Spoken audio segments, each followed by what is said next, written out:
Auzubillahiminash-shaytanir-rajeem. Bismillahir-rahmanir-rahim. Assalamu alaikum students. Today our topic is reflexive pronouns.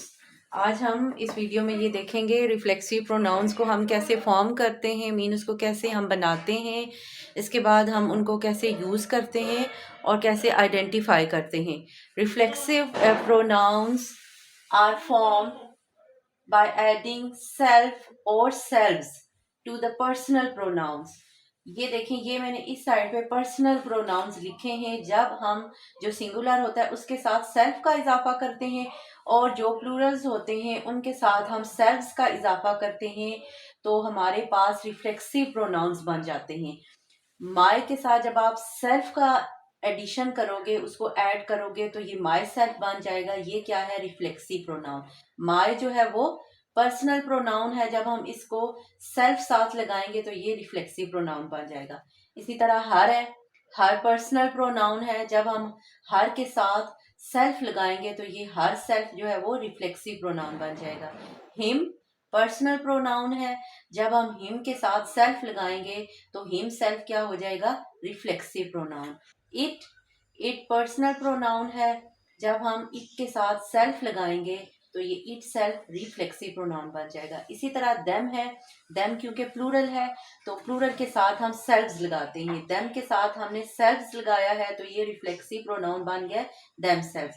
इसी तरह your है, your जो है वो सिंगुलर में भी आता है और प्लूरल में भी। अगर आप इसके साथ सेल्फ लगाएंगे तो your self singular reflexive pronoun बन जाएगा। अगर हम सेल्व्स लगाते हैं योर सेल्व्स तो ये रिफ्लेक्सिव प्रोनाउन प्लूरल का बन जाएगा। आर आर का आर सेल्व्स ज्यादा, तो सेल्व्स जब हम लगाएंगे तो आर के साथ तो ये रिफ्लेक्सिव प्रोनाउन बन जाएगा। अब यहाँ पे आप ये देखें, पर्सनल प्रोनाउन के साथ जब हमने सेल्फ और सेल्व्स लगाया है तो ये हमारे पास प्रोनाउंस आ गए हैं रिफ्लेक्सिव। अब ये जो हैं इन सर्कल जिनको मैंने किया है, my self, her self, him self, it self, them selves, your self और आर सेल्व्स, ये क्या है? रिफ्लेक्सिव प्रोनाउन है। सबसे पहले हमने ये देखा है कि रिफ्लेक्सिव प्रोनाउन बनते कैसे हैं। अब हम रिफ्लेक्सिव प्रोनाउंस की डेफिनेशन देखते हैं। Reflexive pronouns are pronouns in which action done by the subject turns back on the subject. जो सब्जेक्ट एक्शन कर रहा होता है वो उसी सब्जेक्ट की तरफ एक्शन लौट के आ रहा होता है, टर्न्स बैक, उसी की तरफ बैक हो रहा होता है। एग्जाम्पल्स में हम देखते हैं, he looked at himself in the mirror, उसने अपने आप को मिरर में देखा। यहाँ पे ही जो है वो हमारे पास सब्जेक्ट है। ही लुक्ड एट, उसने किसकी तरफ देखा? अपने आप को। तो जहां पे रिसीवर है इसके एक्शन का, सब्जेक्ट के एक्शन का जो रिसीवर है वो हिमसेल्फ, मतलब जो सब्जेक्ट है वही रिसीवर है।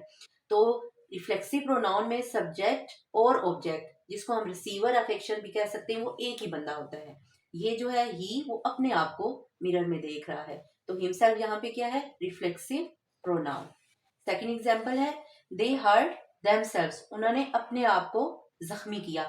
दे सब्जेक्ट है और देमसेल्व्स ऑब्जेक्ट है, तो यहाँ पे जो सब्जेक्ट है और ऑब्जेक्ट वो सेम है। दे कौन है? वो ज्यादा, उन्होंने किसको हर्ट किया है? अपने आप को।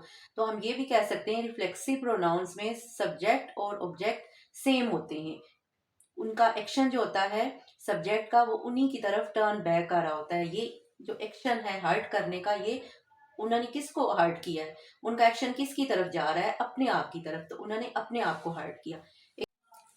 अब हम एक और एग्जाम्पल से समझते हैं। आप लोगों को फर्क समझाने के लिए मैं एक और एग्जाम्पल लिखती हूँ। जैसे अगर हम कहते हैं शी हर्ट हर सिस्टर, यहाँ पे आप ये देखें, शी जो है वो हमारे पास क्या है? सब्जेक्ट है, ठीक है। और इस सब्जेक्ट का जो रिसीवर ऑफ एक्शन है, जो इसका ऑब्जेक्ट है, वो इसकी सिस्टर है, ठीक है। ये ऑब्जेक्ट हमारा हो गया, जिसको हम एक्शन का रिसीवर भी कहते हैं। जिसने उसके हर्ट करने के एक्शन को रिसीव किया वो कौन है? इसकी सिस्टर है। तो यहाँ पे ये देखिए, हमने रिफ्लेक्सिव प्रोनाउन का यूज नहीं किया। यहाँ पे हमारे पास सब्जेक्ट और है और ऑब्जेक्ट हमारे पास और है, रिसीवर ऑफ एक्शन कोई और है। लेकिन अगर इसी में हम सब्जेक्ट को और ऑब्जेक्ट को सेम पर्सन कर देंगे, अगर हम लिखते हैं she hurt herself, herself अपने आप को, यहाँ पे शी हमारे पास सब्जेक्ट है और हर सेल्फ ऑब्जेक्ट है, रिसीवर ऑफ एक्शन है। तो रिसीवर ऑफ एक्शन और सब्जेक्ट इस एग्जाम्पल में हमारे पास सेम पर्सन है, वो लड़की है जिसने अपने आप को हर्ट कर लिया है। तो यहाँ पे हमारा रिफ्लेक्सिव प्रोनाउन का यूज हुआ है क्योंकि हमारे पास सब्जेक्ट और ऑब्जेक्ट सेम पर्सन है, सब्जेक्ट और receiver of action same person है, इसलिए हमने इस एग्जाम्पल में रिफ्लेक्सिव प्रोनाउन का यूज किया है।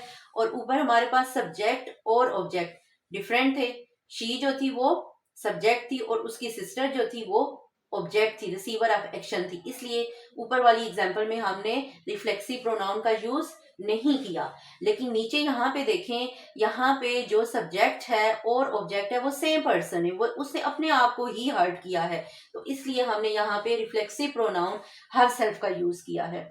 देखिए ऊपर भी हमने डेफिनेशन में भी यही लिखा है कि जो action done by the subject, ये जो सब्जेक्ट जो एक्शन कर रहा होता है उसने कौन सा एक्शन किया है, इस सब्जेक्ट ने हर्ट करने का, जख्मी करने का, तो वो किसकी तरफ टर्न बैक हुआ है, उसी सब्जेक्ट की तरफ, उसने अपने आप को ही हर्ट कर लिया है।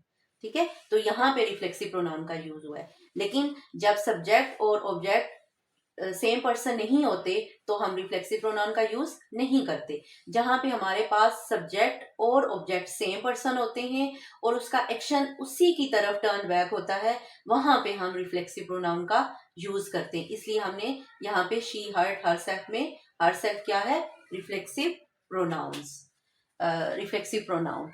अब आई होप आप लोगों को समझ आ गई होगी रिफ्लेक्सिव प्रोनाउन की। Thanks for watching, Allah Hafiz.